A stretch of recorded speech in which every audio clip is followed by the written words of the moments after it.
Hello mga ka-open. Ito na naman si Inday Bagat, ang iyong open-minded vlog. And for today's video, wala tayong kanal-kanal. So ipitin na lang natin para may konting kanal.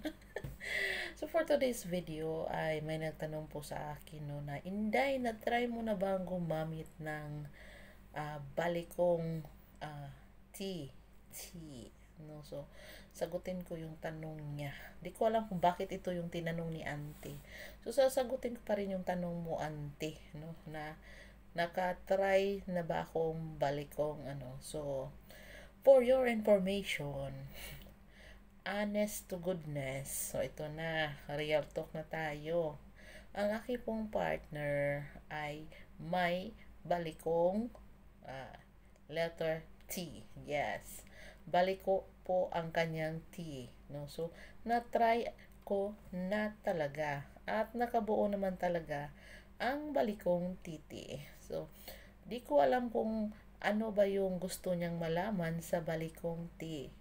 Di ko ma-explain kung paano ba i-explain kung ano ba yung gusto niyang malaman. Basta ang tanong lang niya, Inday, nakatry ka na bang balikong T? No.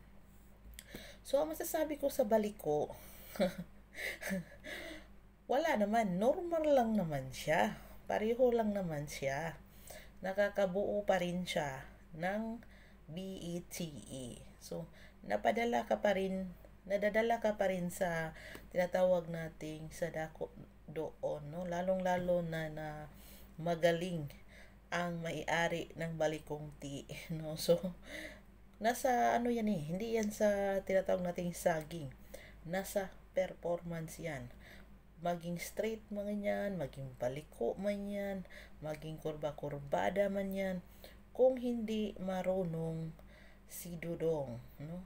Hindi siya marunong, hindi niya nakukuha kung saan ang kahinaan ng isang Eva, ano lang natin na Eva, ay hindi talaga niya maparating sa kanaroonan ang isang Eva. So, alam nyo po, ang mga babae ay kadalasan po ay pinipiki lang po talaga nila ang kanilang tinatawag nating urga sa para marating kunuhay ang paroroonan, no? So ganyan ka plastic ang mga babae kasi pinipiki lang talaga kung anong meron, no? Kasi kaya nga iba hanging yung iba eh, na pagkatapos yun na ba yun? Parang may hinahanap pa sila doon sa performance level ni Mododong. Yun na ba yun? Totoo na ba yun? So balik tayo sa topic, yung baliko. So ang baliko po kasi wala po talaga yan siyang impact sa babae.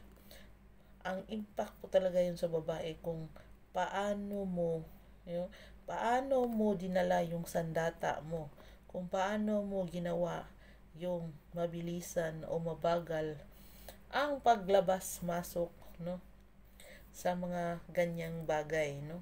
Kasi sabihin natin na, mas may malaki kang ganyan, mas straight yung ganyan mo. Ano pa ba? Ano pa ba yung mga gusto ng mga babae? Pero, hindi ka marunong. So, wala pa rin yung yos, no? So, Inday, kung feel mo naman na baliko yung sa kanya, so, wala yan. Kailangan lang talaga marunong siya ng mga mahika para L-I-Y-E-D-E, no, ang isang iba. Dahil kung hindi mo siya acrobat dyan, hindi mo mapa-acrobat ang isang babae, ay useless yung mo dyan, useless yung alaga mo dyan. So wala pa rin yung use.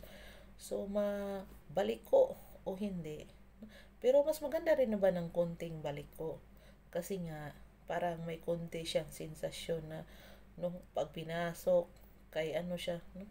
Iba ang niya kasi kaysa straight, medyo may konting kiliti. May konting kiliti pag hinuhugot na yung saging. So, yun lang siguro yung kaibahan. Yung iba yung sensasyon niya.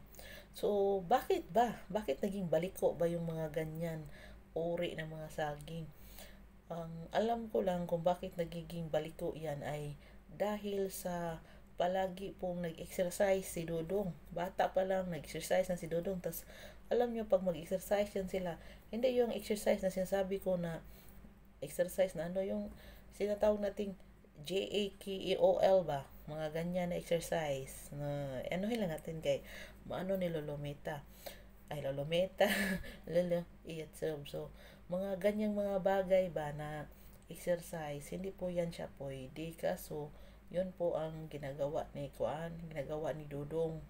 No, so, nasobrahan siguro, hindi na naayos. Kaya yung parang structure niya ay hindi na bumalik sa dati. Kaya nababalik ko na siya. So, yan lang po muna ang masasabi ko. See you po sa aking next video. Bye-bye!